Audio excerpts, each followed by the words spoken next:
Okay, well, welcome to Gafferpedia. Welcome, Keith. Today we're talking to Keith Wootton from AV1, and if it sounds a little bit different, dear listeners, because we are recording this live or in the venue at the Melbourne Convention Exhibition Centre as part of, or at the AIM show, which is the Asia Pacific Incentive Events Meetings Expo. So Keith has a stand at AIM, and he's graciously nicked off from that to have an episode of Gafferpedia. So welcome. Thank you, Linton. Lovely to be here. Fantastic. So big news from AV1 Camp just recently is your decision, to hand over the reins, hand over the baton, or whatever mixed metaphor we want to use today, to your long-time AV wonder, Nigel Minturn. Correct. But before we get into that, just for those who don't know AV1, let's just go back a bit. Let's paint a picture of AV1 and where it started and what it is today. Okay, where it started. So previous to AV1 and where I first met you, Linton, was way, way, way back in 1994. Yes. 20 years ago. 30 years ago. 30 years ago. Yeah. I was with a company called Video Plus. You worked there for a while as well. I did. I used to do all the running around, the white hiaces in the morning time, over to the Park Lane Hotel, which is where I was working at the time. Yep. Anyway, fast forward, I worked at that business for 10 years. I didn't think I'd last a week. I ended up there for 10 years in the capacity of technician, account manager, operations manager, sales and marketing, and eventually GM. At a time when the industry was going through incredible growth. Yeah. It was also changing from slide and overhead projectors and CRT 3-gun Sony projectors over to LCD and everything beyond. So huge period of growth. Had Video Plus evolved? From my day was very much a man in the van dropping off. It had. We didn't operate shows. We just did a lot of milk runs. Yeah, no, it really did. In those 10 years, it really changed from that dramatically, where we were being more involved in production and in designing shows rather than just dropping off hardware, setting it up, and on to the next one. Yeah. Funnily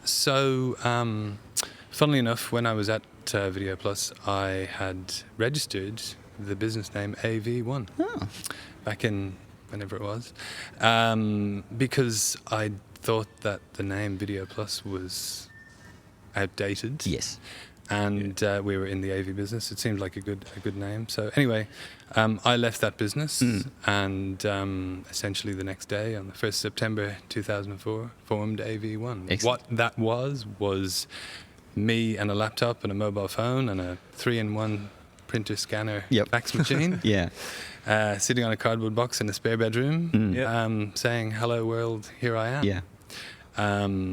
And for whatever reason, that seemed to work. Obviously, I'd had a name in the industry. I'd been very involved in Meetings and Events Australia and other. I think I was the New South Wales chair at the time, perhaps. Okay. And I'd always, as part of my involvement in the industry and with Video Plus even, I'd always volunteer, put my hand up. I'd be running tips and tricks sessions for audiovisual, was always volunteering over the years and getting involved and getting engaged. And I guess that built somewhat of a name for me. And then at that point, flicked over to AV1. And I really just took each and every opportunity. My first big event was in Newcastle. It was the Australian Trucking Association convention. And for those in the AV game, this was a 6-day event. Ooh. And I was able to charge. That's great. For 6 days. So this was for a first one. For a first one. This asset acquisition time. That one, isn't it? Totally. So anyway, I didn't have any assets at all. It was just me and a Mac and a Nokia, and everything else I got from others. Anyway, that kind of kicked me off, and then I started doing corporate roadshows. I think I bought 2 laptops and a Logitech clicker, and just kept doing your road shows or conferences or gala awards, and it was all word of mouth stuff. No marketing. I had a single page website, whatever that looked like, and I would just be I was servicing venues and everything back in the early days. I'd be operating an orthopedic conference in Fiji, whilst, fake it till you make it. I was there emailing quotes over to Sydney Uni because I was their preferred supplier as well. So, so I'd be in Fiji for 3 days, and then the Saturday morning I'd be off doing a PA at Sydney Uni in the back of the car. I think what probably changed AV1 dramatically was we won the contract for the Museum of Contemporary Art. Way back then? Way back then, back in 2006. Right. So I started in 2004. Yeah, we're still there. We just signed another 5-year contract. Right. So that was that meant that we needed equipment. Yes. It meant that we needed warehouse space for the equipment. And so it kind of started, I vowed, having been at Video Plus for years with all the gear and all the tools and all the hassle, I was very happy to be me and a laptop and a mobile. But then with the venue, we needed to start investing in equipment. So we did, and then we grew, and we had to grow in staff, and we had to grow in operations ability. We had to take on more technical staff, and back in those days, in the the noughties, and it was naughty because we were just any backpacker who had an ABN was a staff member. Here's a T-shirt. We gave them a little bit of training and knowledge and know-how, but that was the case until one day the ATO smacked me on the wrist and said, "You need to pay super. You need to pay all of these things," which we did. Anyway, that's a kind of a side story, but winning a venue certainly has been the foundation of many. Absolutely, a good. Now again, it was kind of it was a chance meeting that my colleague Keelan had with at a networking event. We were just given a chance to do the 15th birthday party for the MCA. And we did it well, and we did it for free, and they thought that it was a good experience, so they took us on. It's amazing how those things that you come across and think there's no guarantees, but you just sort of try your hand at a few things, and you never know what's going to pay off, right? Totally. And it's relationships. Absolutely. So so all the while, we had this venue going on, then we had corporate clients who were repeat business. Again, we weren't marketing ourselves or anything. It was just repeat, and it was snowballing. So as a result, I was still producing, account managing, show calling, on the road, doing awards nights, and then the following day I'd fly off here, there, and everywhere. Amazing amount of fun. But we got to a stage then where I had to kind of down tools in terms of the client management, the event management, and start concentrating on staff management and business management, and that was it was a stark kind of turnaround for again for the business and for me and my journey, because I needed to essentially, I had my back turned to the staff, and they were kind of, who are we, where are we going, what are we doing, while I was producing events. So I had to forego that, hand on the clients to other staff members, and turn around and face the staff and go, okay, this is who we are, this is what we're doing. And that again took a completely different skill set in terms of not only staff management but building a culture. From the outside looking in, it always seemed, and still seems, that AV1 has a really strong sense of culture and who it is, and it is quite different and unique than your standard AV company. But was that an intentional, did you set out with a plan, this is what I want to look like? Yes. I think that as a business, we were, customer centric. Number one, I wasn't a gear guy. No, you never seemed who collected equipment and then needed to rent it out. As we acquired equipment as we needed it, but it was really all about the customer. And I remember when we got our first office in Waterloo, I printed out on an A4 sheet with a little AV1 logo, responsiveness plus relationship equals repeat business. And that was the first little A4 poster that went up on the blank walls. Because that was it had been told to me by somebody that responsiveness was such a thing in terms of relationship. So in terms of building that culture, yes, we had to have an identity. I'm a big music fan, so I just wanted to to do shows differently, corporate shows differently, not just have screens and black drapes and all that kind of stuff. So really having a creative slant was important to us, but also having that very customer-centric approach. Linton, you say that we have a unique culture, and I have always just do what comes naturally, or what I feel is the right way to go. Yeah. There's been some moves where it's been ridiculous. There's been some moves where it's been successful. Yeah. We've probably always, been like to show ourselves off a bit at MEA conferences and what have you, whether it's, playing some music or some sort of silly or crazy promotion. Yeah. So there's been a lot of fun along the way, but you mentioned the culture being unique. I'm intrigued to know what's different from the outside. Well, I just do what we do. You just do what you do. I mean, a lot of AV companies come from, as I say, from toys, from gear, and they're very gear heavy and gear centric. So, but I was telling a story just the other day, but when I needed to do a website for my business, and I wanted it to be a little bit different, I didn't want to look the same, and I wanted to stand out in the marketplace, I suppose. So I set about over summer holidays to do some research, and I looked at every AV company website that I could find in Australia, and I took a screenshot of the opening page, and then I did the same for the UK, and I did the same for the United States, and I had hundreds of screenshots. I put them all together in a slide deck, and I used to just scroll through this, and the only one that stood out was yours. And I'm not saying that because you're here, but it's true. Yeah.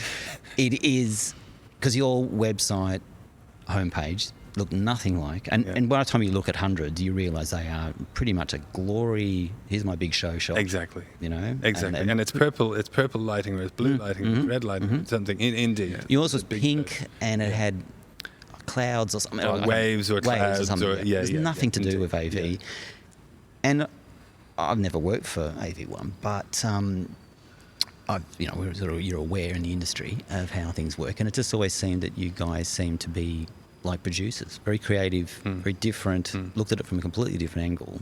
And it seemed to be a cultural thing, not just a made-up thing, not just a marketing thing, not like you just hired someone to come in and tell you to do that. Sure. It seemed to be ingrained. Yeah, and we have been very intentional. As soon as it kind of clicked, we've been very intentional to stay that way. Having a pink website where waves or a forest or something with a pink hue over it was just this thing of, this looks a bit different. Yeah. For that very reason, we did. I don't know if anyone exactly has ever done what I've done. Oh, indeed, we did exactly the same. Looking at websites, we printed them all out, and they were all you had to do was change the logo. And it was exactly the same. Almost every company was exactly the same. So there's anything wrong with that, dear listener? Not that there's anything wrong with that, but to me, that was, I'm showing you what's under the hood. I'm marketing to my contemporaries. I'm not marketing to my customers. Yes. So we were like, okay, well, we don't want to show a speaker grill. No. Yeah. As a kind of a background. We don't want to show projection sounding like, yes, we do all of that, but at the same time, for our customer, we know exactly who our customer is. We know what their name is. We know what their age is. We know what company they work for. We're very, very focused on that. Yeah. And for that person to open a website and see a speaker grill or see something black and hard or black and silver, it's not attractive. I think a lot of people, if getting into the AV business, obviously they have a passion there, and if their passion is sort of gear, they sort of think about, why did I get into this? And then the website and the marketing sort of becomes an extension of that. Yeah. But I guess that's not necessarily what's going to resonate with the customer who's putting on an event, who's an event planner, who just wants to get a good result. Yeah. You do have to think about it from the other side. Yeah. Did you have any confusion internally and externally whether you were producers versus a AV? Yeah, but both I guess not so much. We knew who we were internally, but I know for cross-hiring from some in-house national suppliers, they couldn't figure us out at all. Yeah. Are we competition? Are we producers? Who are we? What are these guys doing? Yeah. So we kind of enjoyed that ambiguity for a good few years. Yeah. So we've always tried to hold that position, and it's really around marketing to your customers, to your ideal, who your customer is, knowing who they are, and pinpointing your marketing towards that. Because after I worked at the Park Lane. I went to work for Wavelength Yep. in Sydney. And that was a production company that had technicians and we owned gear, but we didn't even have a rental system. So Steve Blekovich was my boss who went to work for you.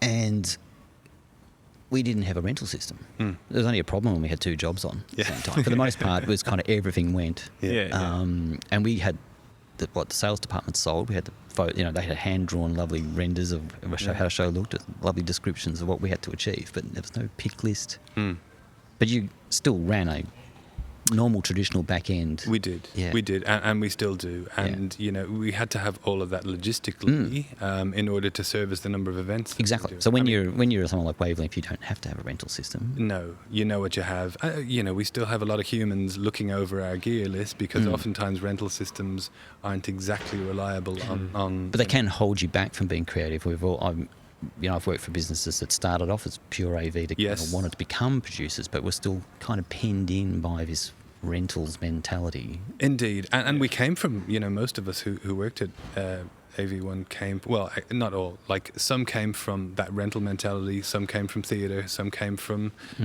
completely unrelated businesses, which was an amazing mix of personalities and of experience that was being pushed into the business. With the equipment, in acquiring equipment, we certainly didn't then want to be confined by that equipment. Okay, we will sell this because we own it. Yes, that's the death spiral. We had to sell for the sake of what the show, or design for what the sake of the event was. And yes, if we had the equipment ourselves, well and good. It probably wasn't available anyway because it was on another job.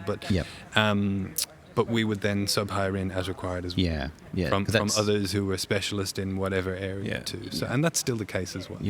Probably the best mix I ever worked for when staging bought Bikecraft, and I was sent out to look after Bikecraft as the staging person embedded in. They sold a show based on a post-it note, or basically, we'll do the pink tour for blah. And then they had a rental system that had no dollar value on the gear. Right. So then they'd put the job in, but it was like just for operational. So staging couldn't understand how this worked. It's like, what do you mean they have a rental system with no value? It's like, it's just purely operational. Just for booking. So what they sell is someone just says, I'll do that for $500,000 and we'll do the tour and it'll have shit tons of lights and it'll look great. Amazing mentality. But then someone will go off and put a job in the system. So it didn't matter if they took spares, if it didn't matter if they needed. We just couldn't get a head around this. It's like, what do you mean you're not charging for these things? Because it came from daily rentals. From you need one projector, you need one this. And as a hardcore AV company, it's utilisation, return on assets. I mean, it makes sense. You need to know. So. But that was good. So you guys have background have always been, I guess, use that system. But it's not the core driver. No, it's certainly not the core driver. And I think you said it there, return on assets. Like if you're not using the assets as your main business driver, like you're not an AV rental company, you're more production producer, that side of it. So that's the lens you're looking at everything through. I mean, look, you get to a critical mass stage where that becomes important, and especially when if you do invest in a piece of equipment or a set or something like that sits in your warehouse for a year, or it comes back from the first job it was on. It's like, oh, we'll use that again, and a year later you're looking at it going, I've got a little bit of that, and it's never going to move. And then you end up spending a considerable amount of cash trying to get rid of this stuff to landfill, unfortunately, or other places. There is a propensity to hold on to things in the game. There is. It goes up. The higher it is on a shelf in the warehouse, the less it gets used. Yes, but you can tell by the layer of dust usually. On things if it hasn't gone out. Indeed. How was the transition that you said? Obviously, started with yourself with a laptop, and obviously very in control of everything yourself. You kind of are the central unit of the business. And then getting to the point where you realise you have to bring people on, and you need to almost get what's in your head into other people's and let go and sort of allow that to happen. One of our early values was the right people. And if you have the right people, then that's an easy process. Yes, you can be possessive about what you have in terms of relationship with client, in terms of the way you do things, the way you produce, the way you design, the way you put a tech spec together. And I in handing over duties, responsibility, clients, whatever it was, I kind of accepted that 80% is going to be okay.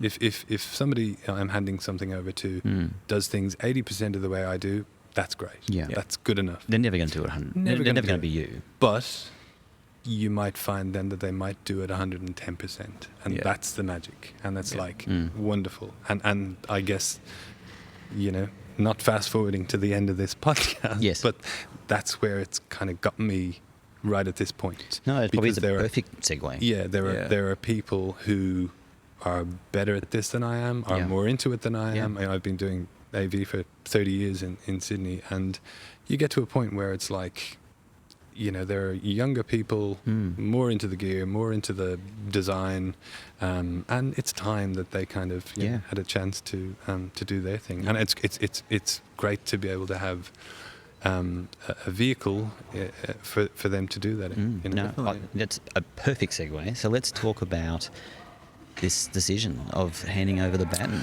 to Nigel. Yeah, so obviously, we just grew and we grew and we grew over the years. We grew in staff, we grew in numbers of events, in inventory, in vehicles, and all the fun trimmings that you have as an AV provider. Pre-COVID, we were doing about 1,200 events a year, and we were managing that. It was going really well, and then of course COVID hit, and it all went to shit. Pardon my language. And so, as we all did, we converted our warehouses. We converted one of the rooms of the MCA up on level 6 into a beautiful studio as well. That was a real punish. That was like, on the surface, we marketed hard, anything we could market, whether it was a virtual platform, whether it was a studio, whether it was I think I don't know when the announcement was, maybe 10th of March or something. On the 17th of March, we built a studio. On the 19th of March, we broadcast out with Brad from mice.net just to demo. We had this very rough broadcast just to demo that we were here. We had a product to sell. Likewise, then we did it at the MCA. We were kind of the squatters in that building, operating in there where the whole museum was closed. But here we were sitting up on the 6th floor broadcasting it. So that we worked really, really hard during that. We didn't sit back and go, okay, we'll just wait until live comes back. We had to do something. Yeah. And So uncertain, wasn't it? No, you don't even know when. We didn't know when it was going to come back. Yeah. So we were fortunate to be able to have, again, I had to reduce the team by 10, so we went from 33 down to 23. But those who remained worked so hard on the virtual side. We had our Sprinter team, which is another division of the business. They came in and handled all the virtual stuff, and then we did what we could with cameras and glue and sticky tape and whatever we could. Obviously we bought studio equipment when we could, and just worked it out. But in the background, there were many hours of just despair in the background, and on the surface you put on a brave face, you showed what you could do, we marketed, as I said, what we could in terms of products and services. But boy oh boy, that was a bloody dark time. Yeah, it was. So we built resilience out of that. We came out of that, and there was a fork in the road there around July 2022, and I consulted my good old friend Tom Stimson, who I've followed. He's a great guy. Check him out on Tom Stimson, trstimson.com, I think it is. He is a consultant to the AV business, and I've been catching up with him for probably since 2010 now. So I booked a flight and went across to Texas and spent 2 days with Tom. We sat I booked a conference room with a big whiteboard on the wall, and I said, Tom, here's where I'm at. It's either consolidate, go small, stay small, or go large. And so we kind of figured it out what we could do, and I decided, right, let's really hit this hard and go large. And as a result, we moved premises, we bought more gear, we bought more trucks, we brought on people, we brought on crew. We would always just use freelance and casual crew. We brought on full-time crew and trained them, because we had to train, because there was a skills shortage post-COVID as well. Definitely. Built a space where we could train them in our warehouse, where we had a studio set up. And so get to the point, says Linton. then moved into our new premises in January 2023, just over a year ago. And then, so I had spent 6 months getting that together, while everyone else pedaled hard because it was really busy in 2022. So everyone else just brought in the income, and it was a really great income year, the biggest we've ever had, ever. So it allowed me to just spend hand over fist on this warehouse, which worked really well. Like, we moved in, it ran really well from the get-go, indoor truck loading, all that lovely stuff. Then it was like, okay, what next? We're here, we're getting this done. It's everything is kind of back in place. Yeah. And for me, it was just like, what next? So it was kind of then that I was thinking, about a year ago, I was thinking, okay, I'm coming up on 30 years of doing AV in Sydney. I should probably think about doing something else. So set about then a succession plan for the staff, and namely for Nige, to take over my position, and started having conversations with Nige. I thought about that at that point. I was like, right, the business is going really well. I've had our biggest year. Now is probably a really good time to sell it. And then I thought, who'd buy it? And if you got a few mil or whatever, how long would that last? Yeah. And what would you do in this? Yeah. Yeah. So as a result, the decision was taken. Well, I'm better off keeping it, but letting somebody else run it. Yeah. Who has a lot more, has a lot more years in them, has a lot more energy, and interest in more modern technology as well. I mean, I'm very much an old analog person. Yeah. So I just, by virtue of the fact that I haven't been in it or doing it, don't have the knowledge. Yeah. For all of the the digital gear we use now. Yeah. Yeah. So as a result, that was the kind of thought. Yep. It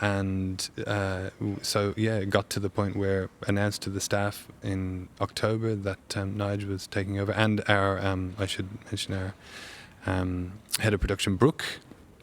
So between Nige and Brooke, Nige kind of front of house, Brooke back of house, taking on the business to run with me, just as a mentor and a kind of an external consultant to them. So I want to get to the other businesses, Sprinter and other things, but before that, so just obviously ask the question, financial setup, or are those guys partners? Were they? Are they? Not partners, but I'm currently setting up an equity system, so they will have equity in the business. Yeah, nice. And so even that was kind of a thought and a decision around. All right, well, do I carve off a piece of my business? But yes is the answer to that, and because what I'm doing is I'm carving off a piece of the business and not giving it away, but giving it as part of the for the new team to run.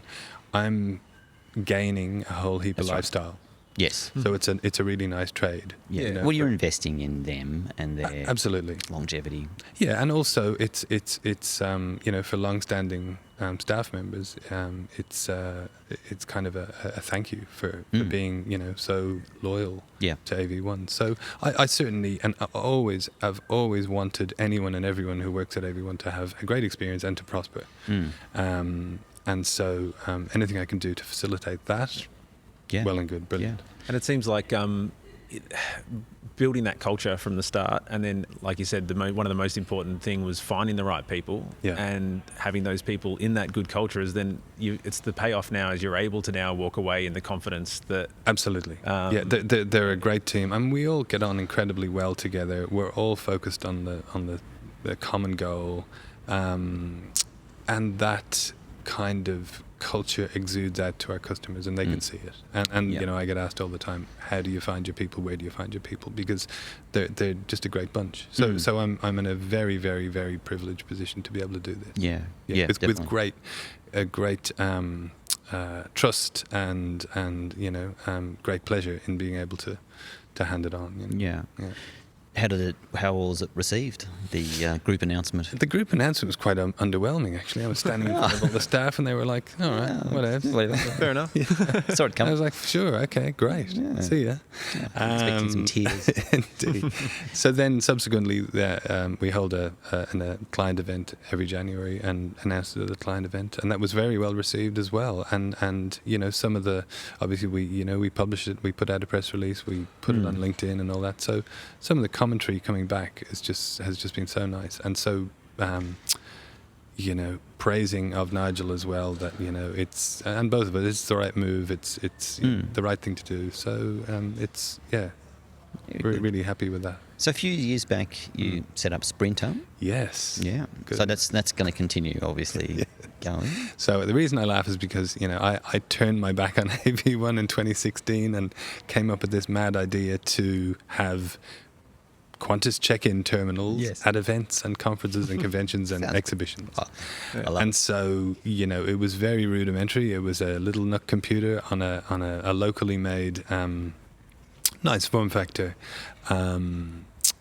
kiosk, and it had a little Vodafone dongle in it, sticking out of the Nook inside this thing, and it had a printer in it. Yeah. And to me, it was just genius, because it was like, obviously we didn't invent the software that ran it. We teamed up with Entity in Brisbane to run the software. But we demoed this at Events Uncovered in Melbourne in 2016 as the first outing. I think it was maybe 2 weeks after we'd received 6 kiosks. We put them on a show.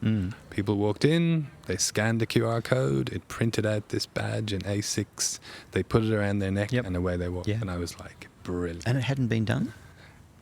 Look, not in that particular form factor. No, great. There's been little portable units, there's been pre-printed badges and all that, but this is blank badge stock. That's great. Print as you go. No more trestle tables lined up with pre-printed badges and all that stuff. No. And live data as to how many had actually arrived. So to me, it was just a great idea. But I was kind of, I guess I invented it to a degree, but then didn't really have the insight and the knowledge on the software side of it, so had to bring in people who had more of an interest and more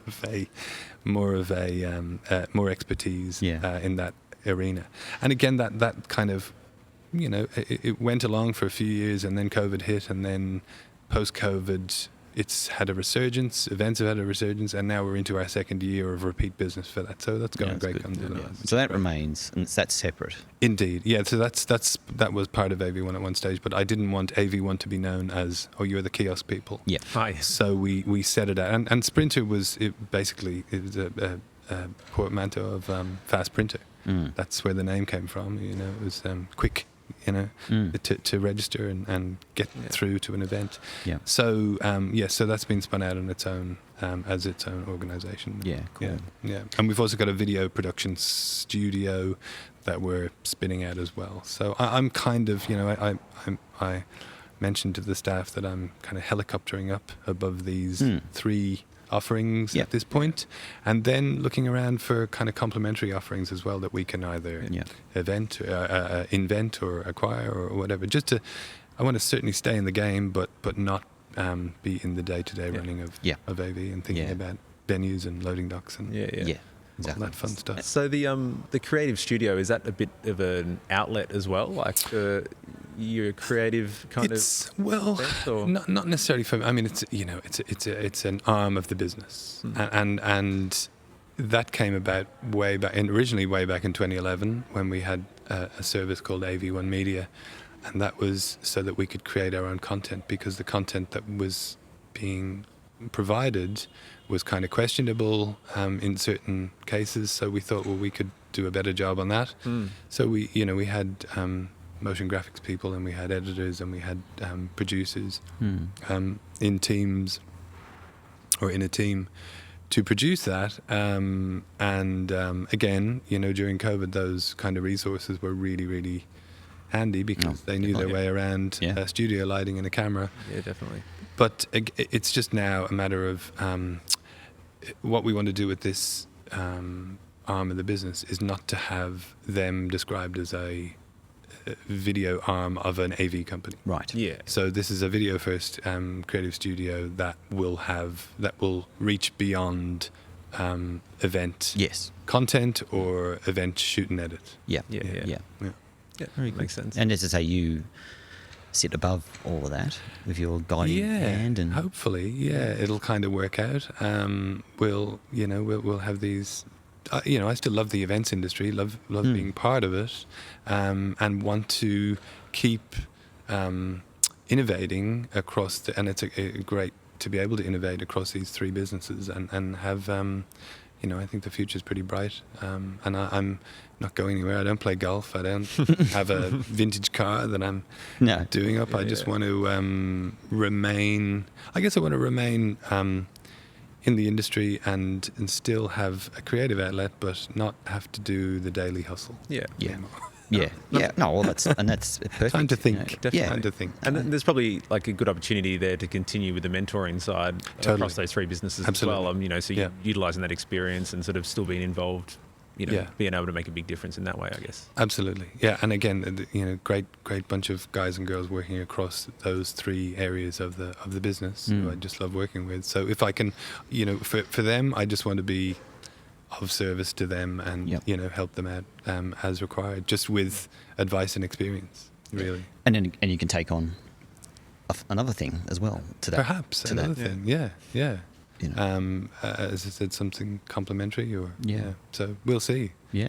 Where it ends. Excellent. So yes, I guess was my question. What is the future? But I guess you don't know what. Yeah, I don't know. I keep trying to figure it out. Yeah. I'm spending more time with the kids, which is nice. Yep. But it's kind of perfect, isn't it? I mean, it's not retirement, but it's no. But you're not.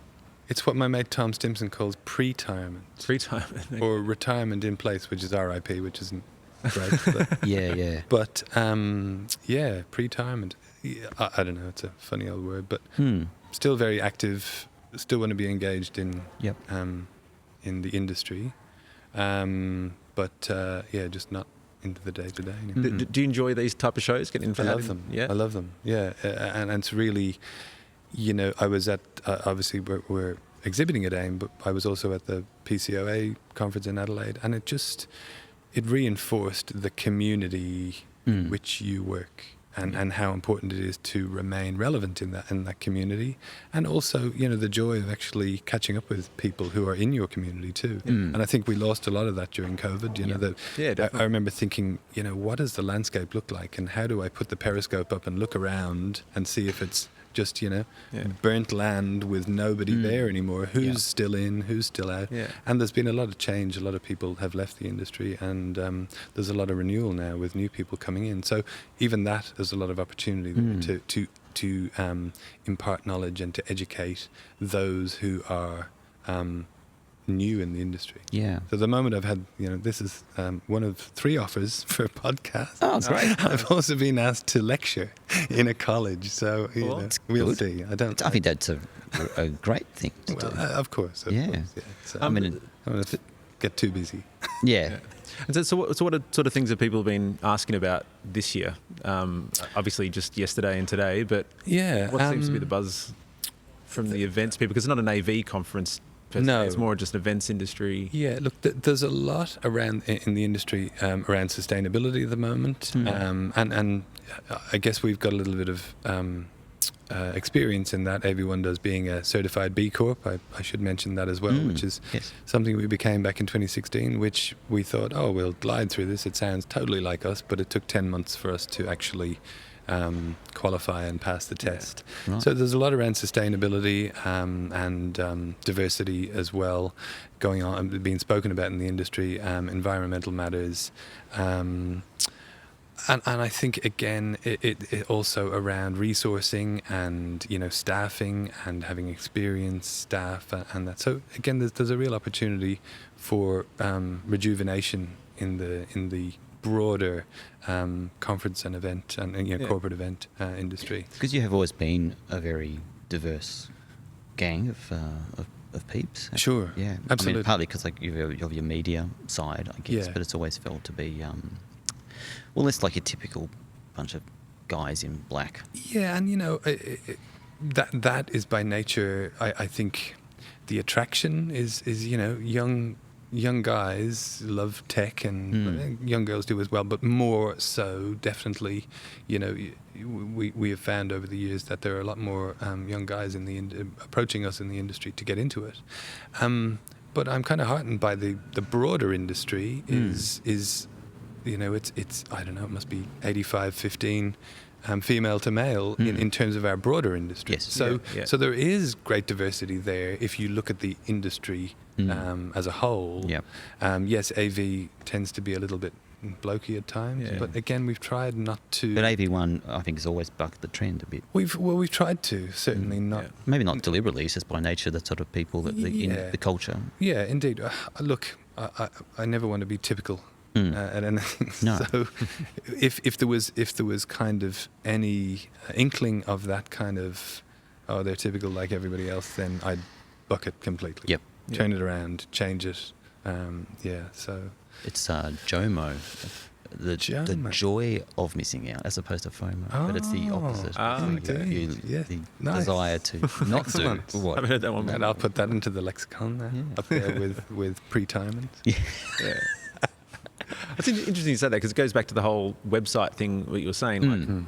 Like, AV does tend to be pretty blokey, and then so the websites and present themselves as quite blokey, but a lot of the time the customers and people booking us are mostly women. Yeah, and not so blokey. they're not going to resonate with that. Yeah. So, I wonder what they think when they look at those websites sometimes. Well, I could only imagine that it's somewhat bamboozling and just kind of unattractive, and they would shy away from it and go somewhere else, or look to another resource. I think it's kind of like the same as calling a mechanic. Like they've got a history of being a bit the same. Yeah. And for a female calling up a mechanic, maybe they feel it's not as comfortable as an experience as it could be. Maybe AV could have been a little bit like that in the past. Yeah, and look, I guess another early kind of